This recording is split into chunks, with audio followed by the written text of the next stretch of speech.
예, 안녕하세요. 저 최명성 변호사입니다. 반갑습니다.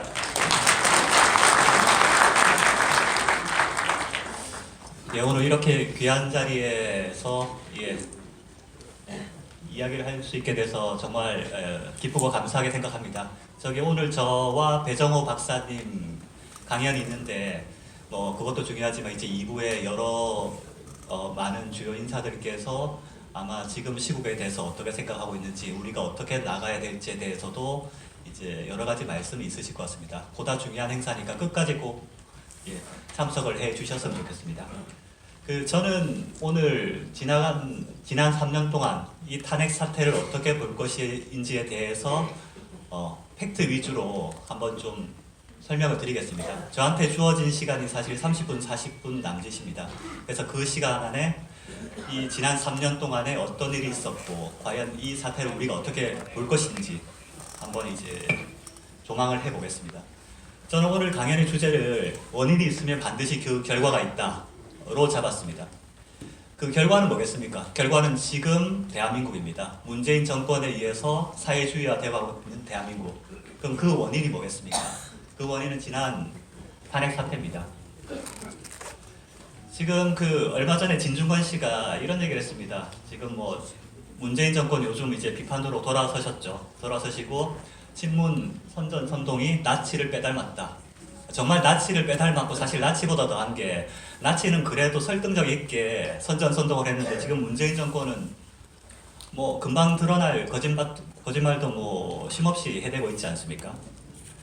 그런데 사실 이 선전 선동이 문제가 아니라 선전 선동에 의해서 어떤 일이 일어났는지 그게 더 문제일 것 같습니다. 얼마 전에 공수처법 통과됐습니다. 이 공수처법은 윤은걸 전주지검장 현직 지검장이 중국 제도를 뺏긴 거고 이거는 정적을 제거하기 위해서 만든 거에 불과하도록까지 공식적으로 이제 비판을 했던 그 제도입니다. 그런데도 통과가 됐고요. 그리고 얼마 전에 이제 검경 수사권 조정안도 통과가 됐습니다. 이 안이 통과가 돼서 사실상 우리나라는 이제 검찰공화국이 되었다고 봐도 과언이 아니다. 이런 얘기까지 돌 정도죠. 그 검사 내전으로 유명한 김웅 검사도 이 건에 대해서 사실 이제 수사권 조정은 사기극이다 라고 비판을 하고 사임을 했습니다. 그리고 이어서 추미애는 윤석열 총장의 수족을 다 자르기 시작했습니다. 지금 주요 간부들이 인사가 있었고 주요 간부들이 다 지방으로 좌천이 됐고요. 아마 조만간에 이제 평검사 인사도 있을 텐데 지금 문재인 정권을 수사했던 이제 평검사들도 아마 다 지방으로 좌천돼서 나갈 겁니다. 이런 행태를 서슴지 않고 이제 하고 있는 거죠. 거기다 이제 선거법도 통과가 됐지 않습니까? 그래서 대한민국은 사실 올 4월 이제 어떻게 되느냐에 따라서 정말 몰락으로 가느냐 아니면 그나마 이제 회생의 기회를 잡느냐 그런 이제 기로에 서 있다고 봐도 과언이 아닙니다. 그래서 아마 오늘 이 자리도 마련됐다고 보는데요. 그럼 이렇게까지 나라가 망가졌는데 그 원인이 뭐냐? 지난 탄핵 사태다. 이게 이제 결론입니다. 그래서 사실 저도 탄핵 인사이드 아웃이라는 책을 썼고 많은 분들께 이제 알리려고 했는데 아직까지 뭐 많이 부족한 것 같습니다. 그럼 오늘 이 자리에서 좀 핵심들을 좀 간략하게 말씀을 드리겠습니다. 우리가 알아야 될 거는 탄핵은 기획됐다는 겁니다. 이게 우연히 박근혜 대통령의 비리가 드러나서 벌어진 일이 아니라 철저하게 기획됐다. 누가 기획을 했느냐? 더불어민주당과 북한, 중국 그리고 일부 언론 단체들이 기획을 했다. 이게 이 사건의 핵심입니다. 얼마 전에 작년이죠. 뭐 많은 분들 아실 텐데 버닝썬 사태 유명했지 않습니까? 저 김상교 씨란 분이 버닝썬 사태 최초 고발자입니다. 근데 이분이 이제 작년 10월에 양심 고백을 했습니다. 조선일보에서. 본인이 이제 이 최초 고발을 하고 나니까 더불어민주당 국회의원하고 그쪽 인사들이 접근을 해왔다고 합니다. 접근을 해와서 이 버닝썬 사태를 제2의 최순실 사태로 만들자. 그러기 위해서는 최초 폭행자가 최순실 조카여야 한다. 그러니까 너를 폭행했던 최초 폭행자가 최순실 조카라고 얘기만 해달라. 그러면 우리가 나머지 뒷배가 돼주겠다 라고 했는데 이분도 사실 이 제안을 거절하기까지 고민이 많았다고 합니다. 거절했을 경우에 뭐 본인 업계에서 사실 축출되고 매장당하는 수밖에 없는 상황이었는데 그래도 양심에 찔려서 고백을 이렇게 했거든요. 그런데 더불어민주당 의원까지 직접 나서서 제2의 최순실 사태를 기획했는데 제1의 최순실 사태는 기획이 안 됐겠습니까? 기획이 됐거든요. 그거를 이제 우상호 전 원내대표가 당당하게 인터뷰를 했습니다. 이건 탄핵된 이후에 인터뷰를 했던 내용인데 본인들이 2016년 7월부터 더불어민주당 국회의원들, 핵심 국회의원들이 모여서 최순실 TF를 만들고 이렇게 탄핵 국면으로 쭉 만들어 갔다라는 내용의 인터뷰를 했습니다. 본인들이 이미 기획된 탄핵이라는 거를 밝혔던 거죠. 거기다 박지원 의원도 인터뷰를 했죠. 당시 김무성 의원이 마음속 갖고 하고 이렇게 딜을 쳐서 이런 식의 탄핵, 사기 탄핵을 만들었다. 다 인터뷰가 다 있습니다. 게다가 드루킹도 얘기를 했죠. 이 탄핵 전국에서 여론몰이를 위해서 탄핵 전국부터 본격적으로 댓글 작업을 시작했다. 이미 다 재판에도 다 나와 있고 다 공개가 된 내용입니다. 그럼 이런 일만 있었냐? 여기에 북한과 중국도 개입을 했습니다. 당시에 2016년도 우리가 이제 떠올려 보시면 당시에 남한하고 북한하고 상당히 그 갈등 관계에 있었습니다. 2016년 2월에는 개성공단 폐쇄가 됐고요. 3월에는 북한인권법, 테러방지법이 통과가 됐습니다. 그리고 9월에는 박근혜 대통령이 김정은 참수부대 창설을 승인합니다. 그리고 10월 달에는 국군의 날 기념사에서 북한 주민들, 군인들 자유 대한민국으로 오라 라고 정말 공개적으로 체제 전쟁을 선언을 하거든요. 이런 상황에서 북한이 이제 가만히 있지 않았다는 겁니다. 어떤 일이 있었느냐? 북한은 이제 2016년 4월경부터 이제 조평통 성명을 통해서 박근혜 대통령 탄핵을 본격적으로 언급을 하고 6월 달에 난수방송을 재개를 합니다. 그리고 이상하게도 우연인지 아니면 연관이 있는지 모르겠지만 더불어민주당에서는 그러고 불과 한 달 뒤에 최순실 TF를 만듭니다. 실제로 이 내용들이 제가 그냥 하는 얘기가 아니라 다 통일부 자료에 있는 내용입니다. 통일부 월간 북한 동향 2016년 4월호 자료에 보시면 조평통 서기국 보도에서 당시에 남한에선 탄핵의 탄자도 안 나오는 시기였는데 박근혜를 탄핵하라는 규탄의 목소리가 남한 내에서 터져 나오고 있다는 식의 성명이 나옵니다. 이게 뭐냐면 북한에서 이때부터 탄핵을 기획을 했다는 거거든요. 그리고 불과 한두 달 뒤에 난수방송이 16만 년 만에 재개가 됩니다. 난수방송이 뭡니까? 그 남한에 있는 간첩들한테 보내는 지령을 암호로 보내는 거지 않습니까? 이때부터 남한에 있는 고정 간첩, 사실 숫자가 3만이라는 철도 있고 5만이라는 철도 있는데 간첩들이 본격적으로 작동을 했던 거죠. 거기다가 이 기사는 2016년 11월 이때 되면 한창 이제 탄핵 국면 무르익지 않습니까? 이때 통일부에서 국회에다 어떤 식의 얘기를 했냐면 우리 내부 정세를 이용해서 북한의 선동 공세가 더욱 강화될 거로 예상된다. 북한에서 일부 단체들이 어디겠습니까? 아마 추측건데 뭐 민주노총, 정교조를 포함한 그런 친북 성향의 단체들이겠죠. 과 접촉을 해서 공동 분열을 일으킬 걸로 예상된다. 라는 자료들이 다 있습니다. 게다가 그 당시에 북한에서 댓글 전담팀 운영했다. 라는 이제 내용들이 언론을 통해서 등장을 하거든요. 그리고 북한 대남 조직 아마 이때 본격적으로 활동을 했지만 지금도 북한의 이런 댓글 공작, 댓글 부대가 활동을 하고 있을 걸로 충분히 이제 추단이 되는 상황이죠. 북한이 이렇게 이제 관여를 했고 거기다 이제 사실 이건 이제 2017년 2월 달에 이제 용산에서 발견된 전단지입니다.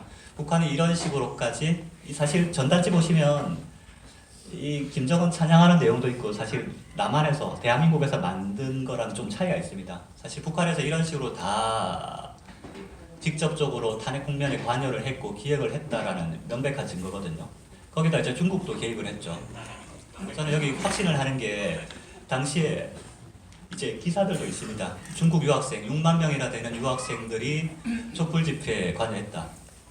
왜 관여했냐면 당시 대한민국과 중국이 사이가 되게 안 좋았지 않습니까? 박근혜 대통령이 사드 배치를 하면서 중국에서 한한령을 내리고 계속 남한을 대한민국을 압박을 했거든요.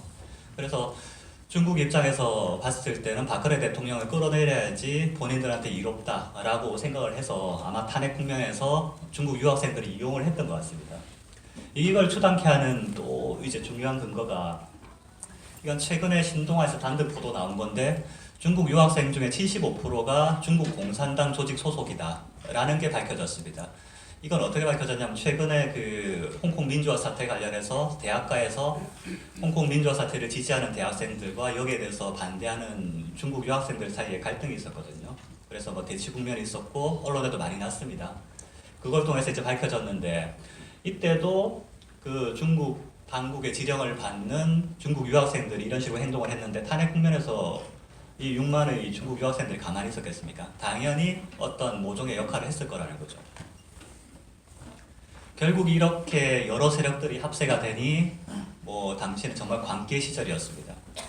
당시에 너무나 많은 그 루머와 오보들이 난무했습니다.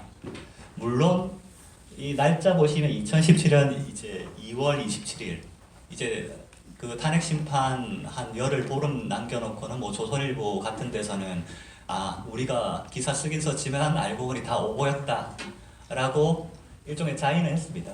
그래서 뭐 대통령이 최순실 선생님이라 불렀다도 오보였고 통일 대박이 최순실 아이디어였다 이것도 오보였고 뭐 다 오보였다라는 걸 인정을 했죠. 그리고 뭐 연속 기사를 이런 식으로 냈습니다. 정유라가 대통령 딸이다 오보였고 뭐 청와대 뭐 발모제가 차은택 용기다 이것도 오보였고 그래서 사실 오보가 하도 많아서 조선일보도 이걸 막 연재로 해서 표로 만들어서 이렇게까지 했는데 사실 그 당시 이거 누가 봤습니까? 아무도 이거 보신 기억이 없지 않습니까? 이미 루머와 관계에 의해서 대한민국이 덮여 있었고 사실 뭐 뒤늦게 이런 식으로 오보였다라고 얘기를 해봤자 소용이 없었죠. 그냥 탄핵 국면으로 쭉 진입이 됐던 겁니다. 이런 사실 관계 시절을 처음 촉발시킨 게 사실 JTBC 태블릿 PC였습니다. 그런데 이 태블릿 PC만 가지고도 사실 뭐 너무나 할 얘기가 많지만 몇 가지만 말씀드리면 분명히 이제 손석희 씨는 뭐 태블릿 PC로 연설문을 수정했다라고 했지만 나중에 밝혀진 바에 따르면 태블릿 PC로는 문서 수정이 불가능하다 이게 밝혀졌죠. 그리고 노승일이 1년 뒤에 인터뷰를 했습니다. 그 JTBC 태블릿 PC에 그거는 사실 고영태 게 아니다. 내가 고영태한테 들었는데 어떻게 된 건지 모르겠다라고 하면서 이건 손석희 사장이 진실을 밝혀야 된다라고까지 공개 저격을 했습니다. 그리고 실제 고영태도 그 태블릿 내 거 아니다 라고 이미 다 밝혔고요. 하지만 이 태블릿 PC에서 촉발된 사태로 대한민국은 거의 광기에 사로잡혔습니다. 어떻게 현직 대통령 표수가 저렇게 걸립니까? 그렇게 목을 매달아서 민족의 반역자라고 저렇게 당당하게 걸어놨거든요. 그리고 광화문에 이제 단두대가 등장을 했죠. 그러니까 당시는 사실 정말 광기의 시절이었고 모두가 겁을 먹었죠. 뭐 국회의원뿐만 아니라 검찰도 사실 겁을 먹었고 뭐 헌법재판소도 겁을 먹었던 시절이었습니다. 그 당시에 이제 촛불 전단지들이 뭐 아마 이것도 북한에서 만든 걸로 강하게 보이는 건데 이런 식으로 청와대 마녀의 정체 이런 식의 촛불 전단지가 돌아다녔습니다. 그리고 4대 매국적자 고박근혜 이런 식의 전단지들이 실제 공공연하게 돌아다니던 시절이었습니다. 결국 검찰이 처음에 최초로 굴복을 했죠. 검찰이 박근혜 대통령 공무원관계 인정된다. 사실 그 공소장을 저도 봤는데 최서원 씨, 안종범 씨 이제 기소하면서 거기다 대통령과 공모하여 그 딱 한 줄 써놨습니다. 안에는 어떤 내용으로 공모를 했는지 전혀 없었는데 공모하여라고 한 줄 박았고 그것 때문에 이후에 국회에서도 그걸 근거로 탄핵소추를 했고 이후에 모든 사정이 일사천리로 진행됐습니다. 그리고 청와대 내부에서 이런 검찰을 뭐 제지해야 될 법무부 장관은 바로 사표를 써버리죠. 뭐 지금 추미애 장관 하는 거랑은 전혀 딴판이었죠. 뭐 추미애 장관이 잘했다는 건 아니지만요. 그리고 이제 국회에서는 이제 더러운 잠이라고 해서 누드화에다 박근혜 대통령 사진을 합성을 한 뭐 저런 누드화가 공공연하게 걸릴 정도로 이렇게 이런 표창원 의원이 이 더러운 잠을 걸어놓고도 대부분의 국민들로부터 찬사를 받을 정도의 상황이 됐습니다. 뭐 이미 이 당시가 되면 뭐 여러 면에서 대한민국은 거의 넘어간 거였죠. 결국 그렇게 해서 탄핵소추안이 가결이 됐습니다. 그럼 탄핵소추안 가결 뭐 국회의원들이 과연 탄핵소추안을 알고 있었느냐? 뭐 제대로 읽어본 의원도 없었습니다. 사실 그 2016년 12월 3일 탄핵소추안이 국회에 올라오고 나서 12월 9일 가결됐는데 딱 6일 걸렸습니다. 6일 동안 뭐 제대로 뭐 토론을 했겠습니까? 심사를 했겠습니까? 게다가 그 국회에서 내놓은 이제 탄핵소추안에 21개의 참고 자료가 있었는데 그 중에서 15개가 언론 기사였습니다. 그러니까 루머와 오보에 의해서 점철된 그 언론 기사들만 탄핵소추안 뒤에 갖다 붙여서 그냥 대통령을 직무 정지시켜버리고 그렇게 헌재로 보내버렸던 거거든요. 그 유일하게 증거라고 하는 게 공소장이었습니다. 아까 말씀드렸던 대통령을 공모하여 그 공소장을 뒤에 첨부를 해서 대통령 권한을 정지시키고 헌재로 보내버렸는데 사실 말도 안 되는 일이었죠. 그 미국 같은 경우에는 어떻게 하냐면 뭐 이번에 뭐 트럼프 대통령도 탄핵 얘기 잘 나오지만 이번에도 보시면 우크라이나 사태 관련해서도 뭐 정부에서 청문회 하고 뭐 조사 보고서 의결하고 뭐 이런 식의 쭉 절차를 거칩니다. 그 이전에 닉슨 대통령 탄핵 같은 경우에도 1년 반 동안 조사를 했거든요. 근데 우리는 그런 게 전혀 없었죠. 그래서 보다 못해서 그 당시에 헌법재판소에서 공보안을 했던 배보윤 변호사가 박근혜 대통령 탄핵되고 나서 사임을 합니다. 도저히 못 해먹겠다고 사임을 합니다. 그러고 이제 조선일보에서 인터뷰를 하는데 탄핵소추 의결서가 너무 부실했다. 박근혜 대통령과 최서원 씨가 공모했다는 증거는 검찰 공소장뿐이었는데 검찰 공소장에도 구체적인 내용이 있는 게 아니라 대통령과 공모하여 딱 8글자가 있었다. 이걸 가지고 어떻게 대통령을 탄핵시키냐. 그래서 이런 사안이라면 헌재가 당연히 내용이 부실하다고 해서 탄핵소추안을 국회로 돌려보냈어야 되는데 헌재도 겁을 먹었든지 그렇게 하지 않았다 라는 게 배보윤 변호사의 이야기였습니다. 당시에 대통령은 이 사태를 수습하기 위해서 너무나 많은 일들을 했습니다. 우리가 사실 기억을 못하지만 헌법 개정 제안을 했고요. 세 차례에 걸쳐서 대국민 담화를 통해서 해명을 하고 사과를 했습니다. 그리고 검찰 조사, 특검 조사 수용하겠다고 했고요. 그 김병준 카드도 세웠다가 무산되니까 국회에서 책임 총리 찍어주면 그 사람 임명해서 내치를 맡기겠다라고까지 제안을 했죠. 그게 안 되니까 마지막에 조기 퇴진하겠다. 내가 4월에 퇴진할 테니 6월에 대선 치르자. 라고까지 다 양보를 했습니다. 근데 오히려 정치권에서는 이걸 이용을 했죠. 왜 이렇게 이용을 했느냐? 아까 더불어민주당 우상호 원내대표 인터뷰 보셨지 않습니까? 이 양반들은 애초에 대통령을 곱게 살려두려고 하지 않았어요. 왜냐하면 박근혜 대통령을 뭐 하야라는 절차를 통해서도라도 이제 내려왔을 경우에 뭐 이분이 두려운 거죠. 이분의 정치적 영향력이. 그러니까 어쨌든 정치적 생명까지 끊기 위해서 탄핵 절차로 갔었어야만 됐던 겁니다. 지금 왜 박근혜 대통령이 탄핵된 이후에도 끝없이 형사재판 절차를 이어가고 있느냐? 그리고 이 형사재판 절차에서 제일 중요한 뇌물죄를 왜 놓지를 못하느냐? 말도 안 되는 뭐 묵시적 청탁이니 뭐 이런 논리를 들어서 뇌물죄를 만들지 않습니까? 뇌물이 인정돼야지 탄핵의 정당성이 확보가 되기 때문입니다. 그러니까 지금도 이 탄핵 전쟁이 계속되고 있는 상황인 거죠. 그러니까 정권에서는 제일 두려워하는 게 뇌물죄가 무죄가 되거나 박근혜 대통령이 사실 무혐의로 나오는 거. 그럼 자기 정권의 모든 정당성이 다 허물어지는 겁니다. 뒤에서도 얘기하겠지만 이것 때문에 정권이 사사건건 재판에 개입을 할 수밖에 없었습니다. 탄핵 심판. 일단 국회에서 헌재로 넘어왔습니다. 헌재로 넘어왔는데도 사실 끊임없이 특검에서는 이제 언론 브리핑을 했죠. 1인 언론 브리핑을 했는데 그러면 이제 온 언론에서 이걸 다 받아서 팩트 있냐 받고 사실 대통령이나 헌법재판소에서 대통령 대리인들이 하는 얘기는 사실 취급도 안 해줬습니다. 그러니까 언론이 장한 상태에서 국민들은 사실 모든 언론가 막혀 있었던 상황이죠. 그런 상황에서 헌법재판소는 사실 말도 안 되는 절차 진행을 했었습니다. 박한차 소장이 재판 한참 하다가 3월 13일까지 결론 내리겠다 라고 했거든요.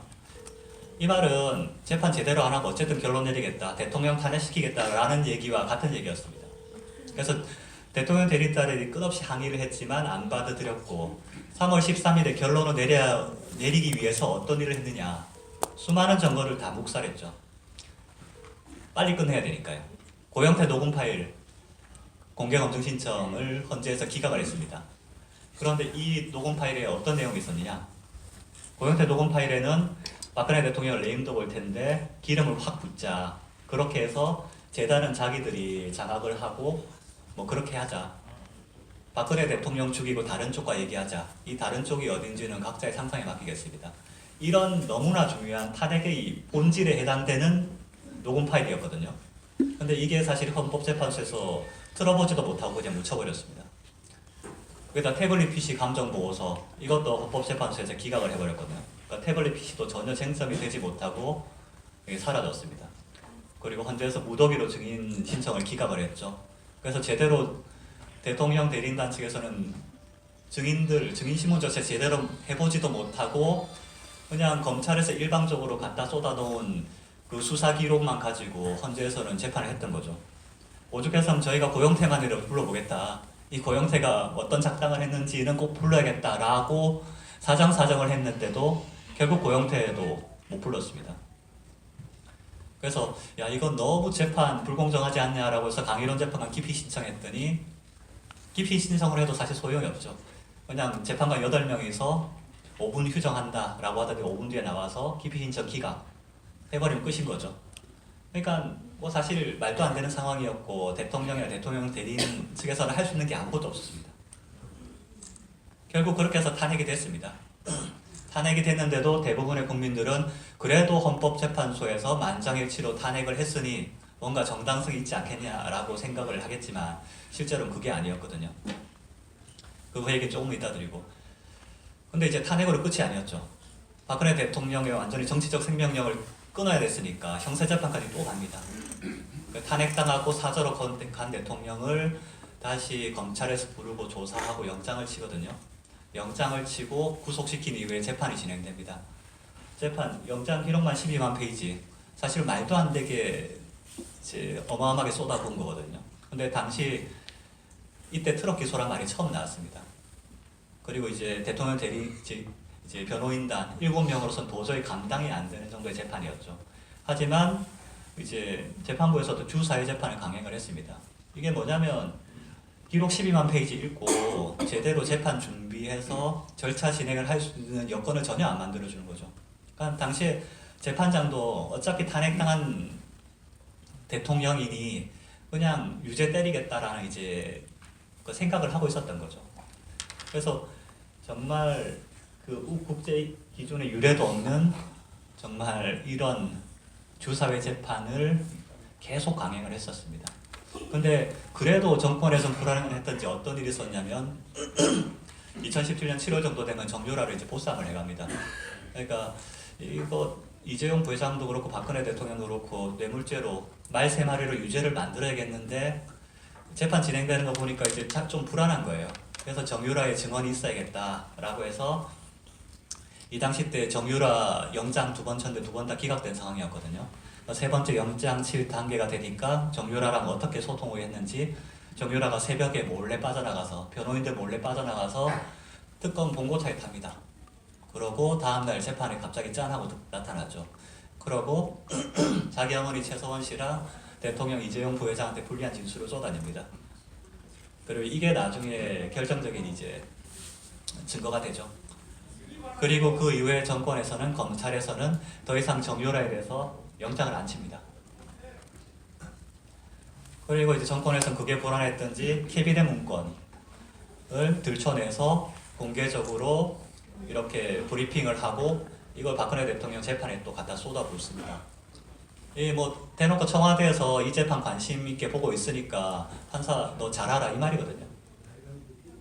이거 가지고 이 청와대 캐비넷 문건 이것도 사실 그 조대한 민정수석 이제 가장 마지막으로 민정수석을 했던 분이 하신 얘기가 있는데 청와대에서 그 정권이 바뀌고 정권을 넘겨주는 그 찰나에 캐비넷에 문건을 남겨둔다는 건 사실 말이 안 된다. 2번, 3번 다 확인한 건인데 이거는 분명히 누군가 정권에 아부하기 위한 누군가가 카피하고 있다가 갖다 준 거지 뭐 사실 캐비넷에서 나왔다는 건 말이 안 된다라고 밝혔죠. 사실 그게 합리적이지 않습니까?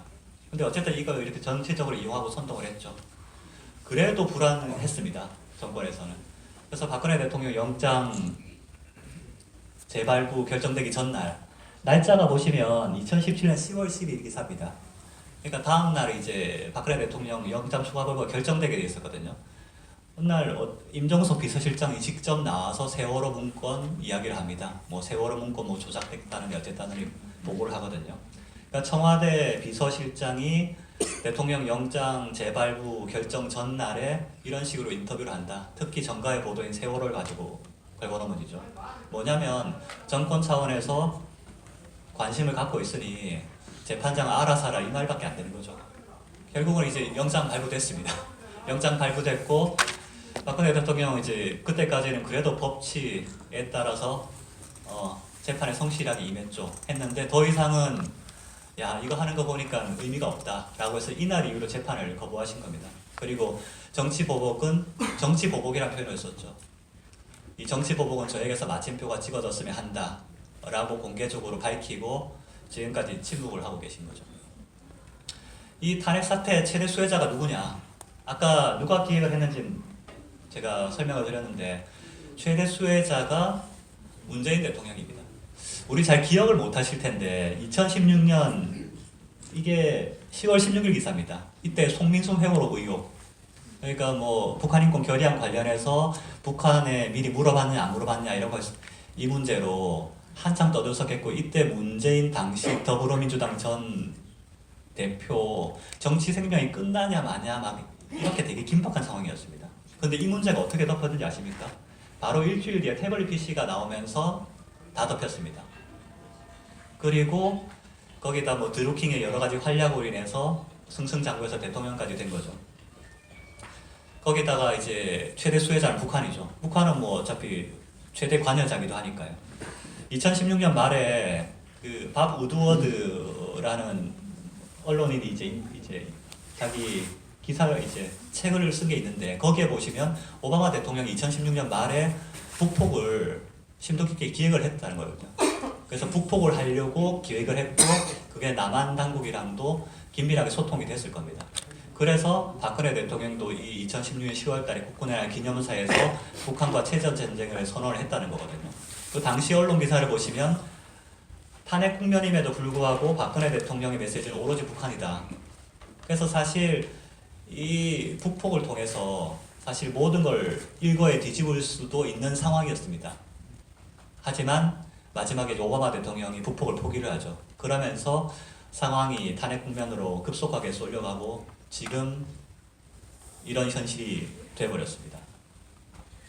어찌 보면 2016년 말이 대한민국 우리 역사에서 정말 중요한 분기점이었습니다. 그때 뭐 우연과 필연 여러 가지 요소가 겹쳐서 지금의 이런 사태가 됐죠.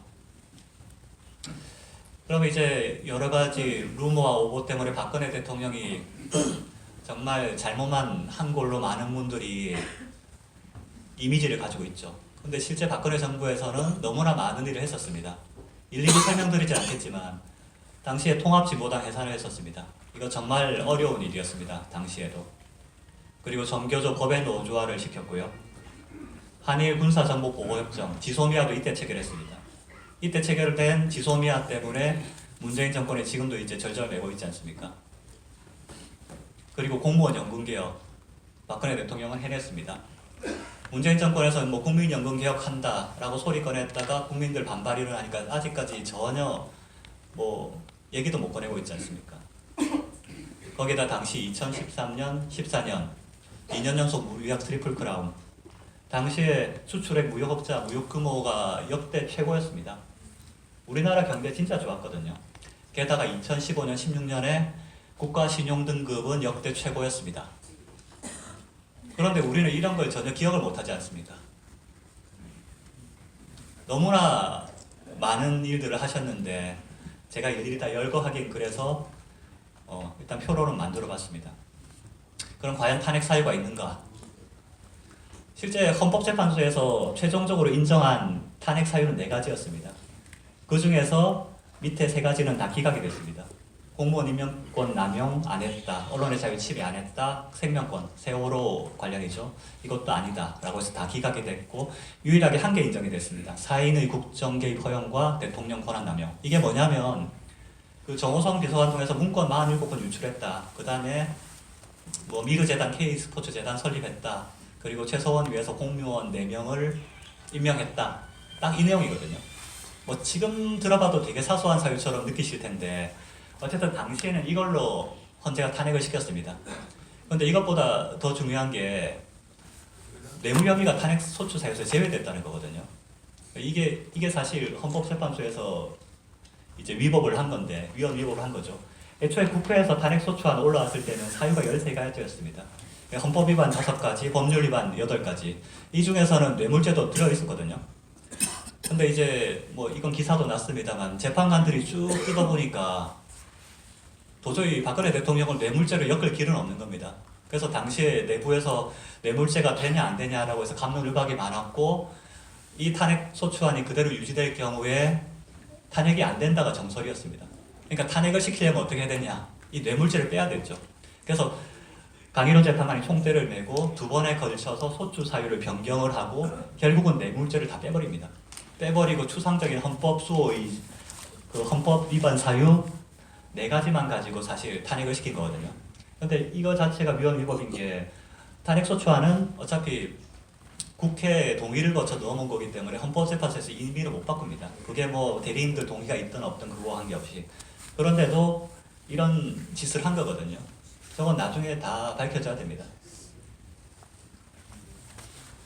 그리고 이제 뭐 헌법재판소가 탄핵 사유로 삼았던 재단 관련해서는 뭐 한 푼도 빠져나온 게 없다는 건 다 아시지 않습니까? 당시 767억인가 중에서 750억이 남아 있었습니다. 신묘다 그거 그동안 인건비랑 경상비로 쓰였던 거 말고 1원 한 푼 나간 게 없었거든요. 게다가 손혜원 거기 재단에 있는 이사들 다 당대 최고의 전문가들이었습니다. 손혜원 의원마저도 인정을 했죠. 그 이사들 중에 한 명을 손혜원 의원이 자기 그 보좌관으로 채용을 합니다.